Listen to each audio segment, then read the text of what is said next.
Hello and welcome to our presentation on renting or buying a house in Alberta.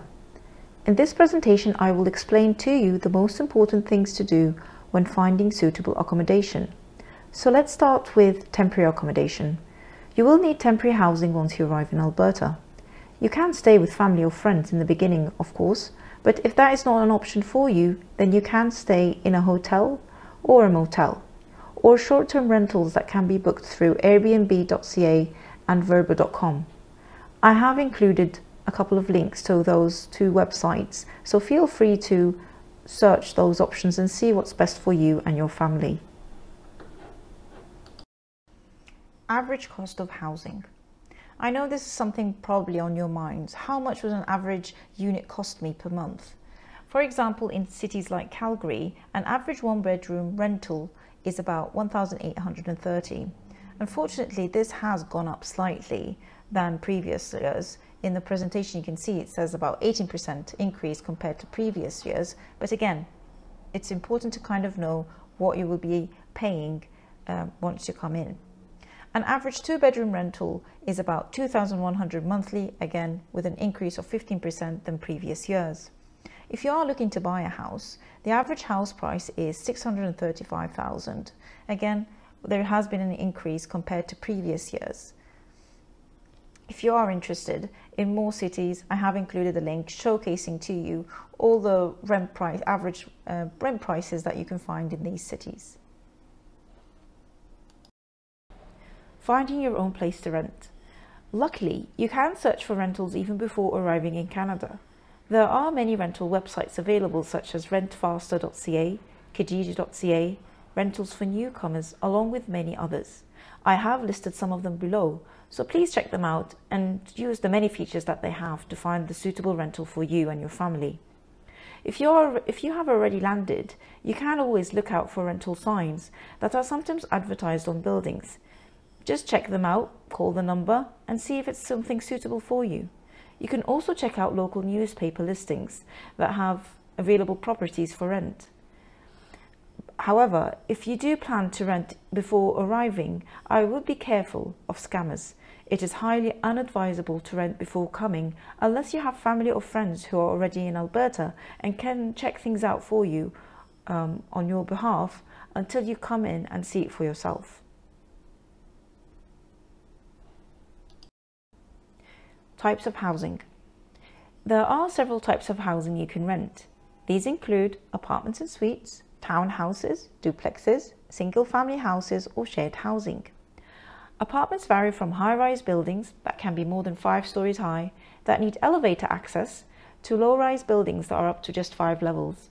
They can have 1, 2, or 3 bedrooms, as well as other apartments that are just bachelor suites, which has no room and combines the living room and bedroom together, something like a hotel suite that has kitchens. This is suitable for those that don't really have a large family, are just coming alone, or are just a couple without any kids yet. The advantages of renting an apartment is that, unlike houses, the monthly rent prices include most of the utilities, like water, heat, and electricity. The cost of apartments are usually lower than houses, and maintenance is taken care of by the landlord. It also has, of course, secured access, less chores, meaning that you don't have to worry about snow removal or maintenance of the lawns in the summer or any of those things. These are all things that are carried out by the landlord. Newer buildings may have amenities like pool, gym, like they can have even a roof with a sitting area where you can grill. So lots of advantages there. However, there are some disadvantages as well. It may be a little bit smaller than a house, might not include an in-suite washing machine, so you would have to use the shared laundry room in the building. Privacy can be sometimes an issue, as you can hear your neighbours and they can hear you, as you share many walls. Parents with younger children might need to try and stay in ground levels to avoid any neighbour complaints. For houses come in different building styles. Like, for example, there is detached single-family houses, which is a standalone house with a garden or patio area. Duplexes or triplexes, houses that is divided into 2 or 3 houses. There's also townhouses or row houses that are kind of just sitting side by side. There is also something called a basement suite in a house, but it is sometimes rented out as an apartment. The advantages of renting a house usually is that you have more space than an apartment. Most of the time you can find an in-suite washing machine, more privacy of course, and you can have a garden or patio. The disadvantages of renting a house is that you would usually the houses don't usually include the cost of utilities in the rent. So you would need to pay extra for water, heat and electricity. There is always an option of having these utilities included when you look for a house. However, your options will be very limited. Cost of houses are usually higher than apartments, and the maintenance is taken care by you. So it's your responsibility to kind of take care of all of these things, including snow removal, maintaining your lawns, and sometimes it doesn't even have amenities like a pool or a gym. Shared housing is usually a good option for those who are single, coming alone, or don't really usually have like a big family with them. Here you get to share a room in an apartment or a house with the occupants of that house. This can be very helpful for some, but this would include that you don't really have that much privacy. However, you would have access to everything in the house plus your room. The advantages of having a shared house is that it's cheaper than both apartments and houses. You can rent for short-term or long-term. Rental sometimes covers all utilities including cable and internet, and most of the time it comes furnished. The disadvantages, as I said earlier, is that there is lack of privacy, and you're not going to be having the house all to yourself. Things to consider. Things to consider while finding a suitable rental property are the rental monthly costs, such as the cost of utilities, which include heat, water and electricity. These are usually included in the rent if you're looking for an apartment, but sometimes electricity isn't included. You'll need to know how you can set up the electricity, which companies are offering this service, and how much it will cost you. Where the rental property is located.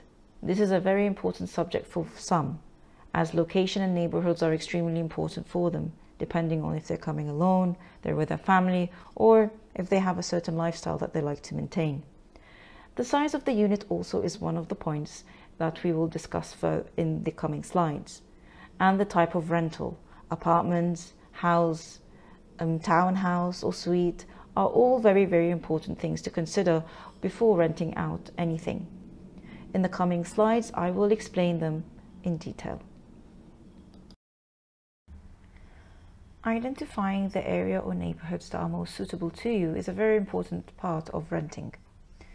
And there are many factors that you should take into consideration when searching for a suitable neighborhood for you or your family. Like, for example, the average cost of rent in that neighborhood. When you're looking for the perfect property to rent, budget is a major consideration. Understanding your priorities, be it the location, the type of house, or nearby amenities that will fit your budget will help narrow the scope of your search. And for those with children, sometimes their options will be based off the schools they want to send their children to, as schools are as usually the school that your child will be going to will be based on your postcode. Another thing to consider is the transit. How far away is the nearest bus stop? Especially in the beginning, it is very important to see that there is suitable or nearby transit in the area, because maybe you won't have access to a car yet. So how far away is the nearest bus stop? How far away is the nearest train station is also a point to consider. The walking distance to schools, stores, grocery, place of worship, shopping malls, how far away will it take you to walk to these areas? And also there are many websites, like for example like WalkScore. I have included a link for it below that can help you know this information before renting anything out. Another point to consider is the crime rate. How much crime rate is there in this area? And if you go onto the public police station website, you can find out these numbers based on the community and the neighborhood and everything. Again, I have included the link below just in case you would like to check that out. Another thing to consider is the parking space. Is there sufficient parking space for you when you get a car? Is there lots of areas for you for free parking? Like for example, sometimes in downtown areas, there is paid parking. Will that be suitable for you? So all of these things are very important to consider when renting out for the first time. And for those who have small children, are there many playground areas around in the community? Is it more of a city, and what is it more of a city-like feeling? Is it more of a laid-back, family-oriented feeling? All of these things are very important to consider when identifying the suitable area to rent when you come in. Once you decide on renting a property, it is very important to visit the location first. And there are some points you should take into consideration and ask when you go and see that accommodation. Like, for example, what's included in the rent. As we said previously, most of the time, if you're going to be renting out an apartment, heat, water and electricity can be part of your rent, meaning that you wouldn't need to pay any extra cost for any of these 3 utilities. However, some properties don't include utilities like, for example, electricity. And if that's the case, it's very important to kind of ask how much you will be paying on average, which company did the previous tenant use. This would give you an overall idea of the extra added cost you will be paying on your basic rent. Also, other things to consider, like type of heating used, as some energy sources cost more than others. Also, an important point to also consider is the parking. If you have a car, do they have a parking spot that you will be able to use? Will that parking spot be free, or will it need an extra added cost for it? Where is it located? Is there available parking space in front of the building? Also, another important point is additional storage. Do they have additional storage units that you can use? And how much will it cost you if they do have it? And if the apartment doesn't have an in-suite washing machine, and that is quite common here, don't be surprised if you don't find a washing machine in your unit. Sometimes you will find it in like an outside laundry room in the building. So again, it's important to ask, do they have certain rules and regulations in using that laundry room? Would you need to be paying any extra cost? How much will you be paying? All of this is very good to know in advance before signing any contract. And if you are going to be signing a 1-year contract, would that give you any discount in the rent or deposit? So a deposit, just so that you know, a deposit is an amount of money equivalent to a month's worth of rent that you pay in advance before renting out a space. This deposit should be returned back to you on the condition that you hand them the apartment in good condition as you took it previously. And on this note, it is very important to do a walkthrough through your apartment just to make sure that there is no damages, there's nothing that's out of place, and if there is any damages or something that's missing, it is always important to kind of point that out to the landlord and have it in writing, so that once you decide to leave that apartment for any reason by the end of your contract, you can get that deposit in full. Also, if you are going to be signing a 1-year contract or a 1.5-year contract, are there any perks for signing longer contracts? And as I said, some buildings do provide certain perks like internet or cable at a lower cost, or even that deposit, they might cut it in half. And another thing to consider is pets. If you have pets, how big and many can you bring in? Will there be an extra fee for having pets? And what are the security measures used in that building? Do they have cameras? Do they have secured access? Again, very important things to consider and ask about. And are there any policies or rules for the building? Sometimes there are buildings that emphasize on the fact that you can't make any noise after 7. Just an example. Especially for those who have kids, it's important to kind of ask about these rules. Is smoking allowed on the property or not? Because be careful that some units don't allow you to smoke indoors or in the unit itself, or even around the building. So make sure to ask all of these questions before renting. And also, it's important to do that walkthrough, as I said. Check any broken windows, doors, to prove that they already existed before you move in. So ask all of these questions ahead of your signing, because then you will have peace of mind if you do choose to rent out that place in the end. Overcoming the challenges for the first-time renters. Unfortunately, renting as a newcomer isn't always straightforward. Typically, Canadian landlords ask all potential tenants for credit reports, job letters, and references from previous landlords before renting to them. However, if you are new to Canada, you may not be able to provide these, and a landlord might be reluctant to rent to you. But don't worry, there are many ways to overcome this, and trust me, there have been lots of newcomers coming in every day that have managed to secure long-term rentals. The first way that you can do this is by having a local guarantor with a good credit history to co-sign with you. Here, it is a legally binding commitment, so usually those who agree to this are close family or friends. A simpler way to rent your house is simply by showing them that you have sufficient funds in your bank, and this way you can offer to pay a couple of months' worth of rent in advance plus the deposit. Most landlords agree to this arrangement. So don't worry, as I said, there are many ways to overcome the struggle of not having credit history or a job offer yet, and by simply making sure that you provide them with the sufficient bank statement and offering them the advance payment, as well as offering to have a co-signer, will probably make it a lot easier for you to rent for the first time.